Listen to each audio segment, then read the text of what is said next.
Bonjour à tous, c'est bienvenue chez Locasmart. Il est assez tard aujourd'hui, il est presque 23 h. J'ai une réservation instantanée sur ce véhicule qui doit partir en location demain matin à 9 h. Donc là, je vais faire l'état des lieux rapidement avant d'aller me coucher. Donc là, j'ai ce véhicule qui vient de revenir de location. Je vais contrôler si tout est bon. A priori, tout est bon. Il doit repartir en plus en location pour ce week-end. Donc je vais contrôler que le locataire précédent me l'a ramené bien propre, que j'ai pas le ramené à la station de lavage à nouveau, et surtout qu'il ait bien mis le niveau de carburant avant d'aller me coucher. Donc là, j'ai ce véhicule qui appartient en location pour le week-end. Je vais faire la session photo dans mon parking. Ensuite, je vais sortir le véhicule pour le locataire qui m'attend à l'extérieur du parking. Donc là, je me situe dans un de mes parkings où je suis venu inspecter ma Smart qui est revenue. J'ai fait l'état des lieux à distance. Ma locataire m'indique avoir un petit peu frotté ma Smart, c'est ce qu'elle m'a indiqué au téléphone. Donc je suis venu voir sur place pour voir de quoi il s'agit. Et je constate donc les dégâts que voici. Je ne sais pas ce que vous appelez, je ne sais pas si pour vous ça c'est un peu frotté, moi je pense pas. Là c'est quand même bien enfoncé, en plus de là, ici on voit qu'il y a une fissure. Là pareil, la peinture qui s'écaille, si c'était juste uniquement frotté comme ceci avec la peinture qui part, c'est pas très coûteux, c'est pas très cher. Mais là par contre la bosse et surtout au niveau des fissures, je suis pas sûr que ce soit réparable. À mon avis, il faudra changer de la pièce. Et là, vu comment c'est une grande pièce, c'est toute cette aile-là. Là, elle part d'ici, elle arrive jusqu'à la portière. Donc à mon avis, ça va quand même coûter un certain montant. Ça va jusque limite jusqu'au pare-choc. Donc je pense que changer une aile, j'irai pas chez Smart, j'irai chez un carrossier que je connais. Mais changer une aile de Smart, à mon avis, ça va coûter un certain montant. Donc là, on est dimanche, j'ai envoyé les photos au carrossier avec qui j'ai l'habitude de travailler et j'attends son estimation pour pouvoir prélever justement le montant sur la caution de la locataire. Donc là, j'ai le Dacia Jogger qui vient de revenir de location. Je vais l'inspecter avant de faire ma journée de VTC. Donc, j'ai commencé par bien inspecter le véhicule, que tout va bien, qu'il n'y ait pas de souci au niveau du véhicule. Là, demain matin, j'ai ce véhicule aussi, là, le C4 Space Tourer qui va partir en location.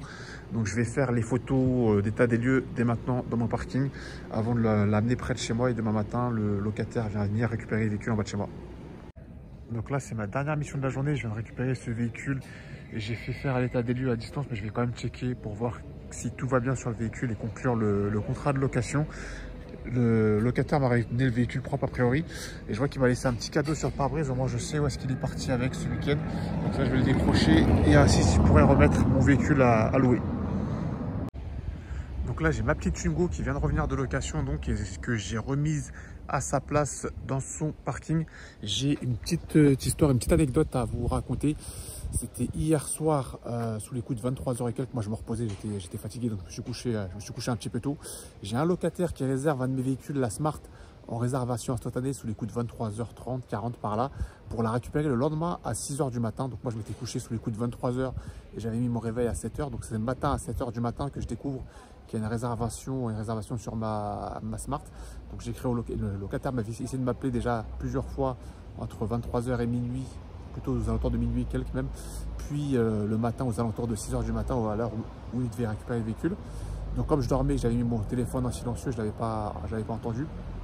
Donc le matin à 7 h du matin, en me levant, je l'ai écrit pour lui me dire que je ne suis pas disponible à 7 h du matin, qu'il aurait fallu faire sa réservation avant. Et donc du coup, je l'invite à annuler sa réservation. Chose qui est faite en étant mécontent, bien sûr. Mais bon, d'un côté, il faut aussi anticiper sa réservation. Quand on a besoin d'un véhicule à 6 h, c'est pas la veille au soir à 23 h qu'on s'y prend. Il faut s'y prendre un petit peu plus avant. Enfin bref. Donc il annule sa réservation et qu'est-ce que me fait la plateforme? Il me prélève 50 € de frais d'annulation pour une location qui ne m'aurait pas rapporté 50 € puisque c'était une location à la journée du lundi matin 6 h en plus jusqu'au lundi soir 23 h. Donc bon, assez étonnant la réponse de la plateforme en disant que je suis fautif, que c'est ma faute, alors que j'ai pas la possibilité justement de gérer ces horaires de réservation et que j'ai mis sur mon profil les horaires auxquels j'étais disponible pour récupérer le véhicule. Mais bon, c'est comme ça, c'est toujours en faveur des locataires. Donc là, je viens d'arriver sur le parking où je garde cette voiture qui est revenue en location, qui était en location connect. Donc je viens pour checker le véhicule. Donc elle est revenue plutôt propre, en tout cas en extérieur, en carrosserie plutôt propre.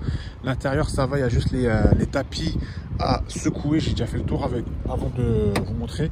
Le seul truc, c'est quoi? C'est que le locataire n'a pas refait le plein, vu qu'il manque de l'essence.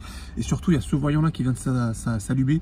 Savoir que le véhicule, c'est un moteur Blue HDI. Donc sur les Blue HDI, qu'est-ce qu'il y a? Il y a de l'AD Blue dans le coffre. Je vais vous montrer d'ailleurs, c'est sous le plancher du coffre, il y a un réservoir d'AD Blue qu'il faut remplir assez régulièrement.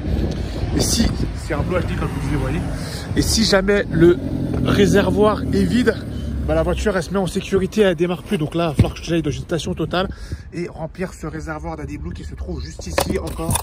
Juste là, c'est ce bouchon-là, donc je vais devoir remplir mon réservoir d'AD Blue.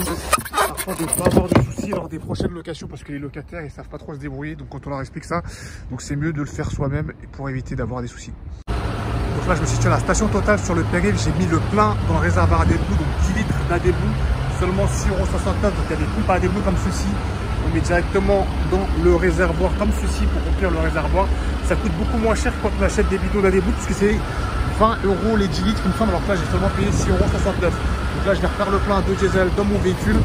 Voilà qui conclut ma vidéo. Ce sera tout pour cette vidéo. On se dit à la prochaine vidéo. Et n'oubliez pas de casser un peu dans là. Salut, ciao.